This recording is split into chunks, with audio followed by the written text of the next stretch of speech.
So ito mga Lodi, update lang tayo dito sa OEX application. Okay, so ayan o, 3 check mark, ibig sabihin yung wallet ko successfully connected na yung Satoshi application at dun sa wallet na kung saan tatanggap ng aking OEX token. Okay? So yung ginawa nyo dun, kung hindi pa successful yan, yellow check mark yan, parang question mark pala ang nakalagay dito sa OEX points dyan sa part na yan. Okay? Yan sa part na yan. Okay, ngayon, paano gagawin maging checkmark yan? Make sure na i-update nyo yung OEX app nyo dun mismo sa Google Play Store. Okay?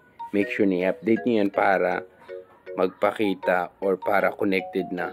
Pero dapat successful muna yung pag-link nyo ng wallet nyo.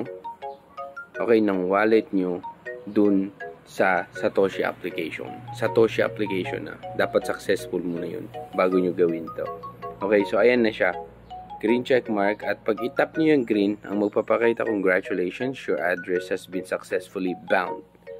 So, ang mangyayari dito, kung pwede nang i-claim itong OEX token, depende kung anong gagawin nila, kung matic ba na isisend nila dun sa naka-bound na wallet, or i-claim natin sa kanilang website. So, antayin natin yan, but make sure na i-bound nyo ang MetaMask na yung core mainnet, core mainnet.